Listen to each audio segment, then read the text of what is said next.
बिस्मिल्लाहिर्रहमानिर्रहीम। मंजिल उन्हें मिली जो शरीके सफ़र न थे। मंजिल उन्हें मिली जो शरीके सफ़र न थे। ये जो मैं बात कर रहा हूँ बहुत ही असुदा होकर कर रहा हूँ। क़याम पाकिस्तान से पहले जिन लोगों ने काविशें की, कोशिशें की, पाकिस्तान को आज़ाद कराने में जिनका किरदार है, बल्कि मैं कहूँगा बानियाने पाकिस्तान में जिनका नाम आना चाहिए था, उनका नाम तो दूर की बात है, उनका तज़किरा भी कहीं सुनने और किताबों में पढ़ने को नहीं मिलता। और जो पाकिस्तान की पे बनने के मुखालिफ थे, बल्कि कहा करते कि अगर पाकिस्तान की पे भी बन गई तो हमारी दाढ़ी जो है वो पेशाब से मूंछ देना। ये इतनी बड़ी जुर्रत थी कि आज बयान करते हुए भी माज़अल्लाह हमारी ज़बानें काँप जाती हैं। हम सोचते हैं कि यार ये लफ्ज़ कैसे अदा करें?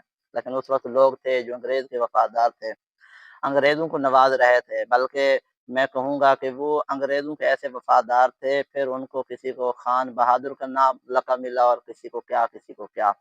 यही वजह है कि जब पाकिस्तान बना, बड़े-बड़े उलमाए किराम ने इसमें अपना किरदार पेश किया। मिसाल के तौर पर हज़रत सदरुल फ़ाज़िल सय्यद नईमुद्दीन मुरादाबादी, हज़रत ख्वाजा कमरुद्दीन सियालवी शाह साहब रहमतुल्लाह अलैह, और हज़रत पीर जमात अली शाह साहब, और कितने नाम हैं मैं जो ले सकता हूँ। लेकिन मैं सिर्फ़ आपके सामने बात कर रहा हूँ कि मंज़िल उन्हें मिली जो शरीके सफ़र ना थे। हुआ यूँ, अल्लाह ताला की मंशा ये थी या हमारी इसमें ग़फ़लत थी कि जैसे क़याम पाकिस्तान हुआ और पाकिस्तान मर्द वजूद में आया, 1947 में पाकिस्तान बनता है, 48 में बानी पाकिस्तान जो मारूफ़ हैं कायद-ए-आज़म मोहम्मद अली जिन्नाह, उनकी डेथ हो जाती है।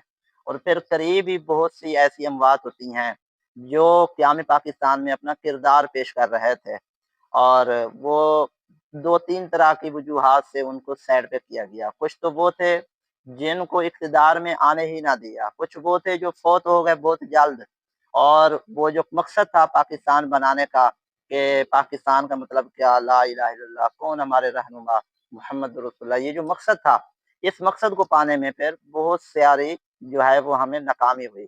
और एक और वजह ये भी थी कि बहुत से हमारे जो बुज़ुर्ग थे पाकिस्तान बनाने में तो आगे-आगे थे, लेकिन हुआ यूँ कि जब पाकिस्तान बना तो उनको यूँ लगा कि ये जो हमारे सियासतदान पहले से कुछ काम कर रहे हैं और बाद में आगे बढ़ रहे हैं, तो हो सकता है ये काम अच्छा करें, हो सकता है ये मेहनत करें।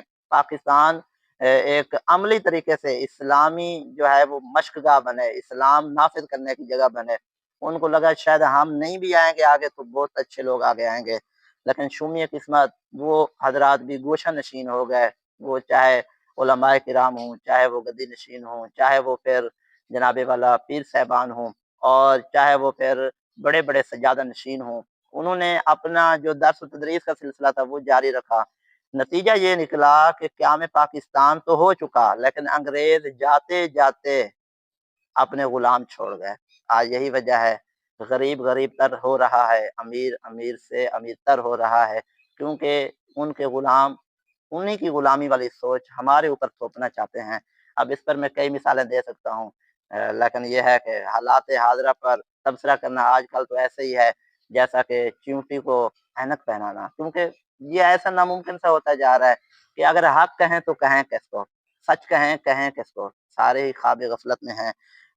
किसी ने क्या खूब कहा था, सोए हुए को जगाना आसान है, लेकिन जो बेदार हो, जो जाग रहा हो, जो चल फिर रहा हो और ग़फ़लत का शिकार हो, उसे जगाना मुश्किल है। तो आज भी ऐसा ही है। ख़ैर, हम तारीख़ी एतबार से आपके सामने बात कर रहे हैं, तो 14 अगस्त करीब है, ये बातें भी आपको ज़हन नशीन रखनी होगी।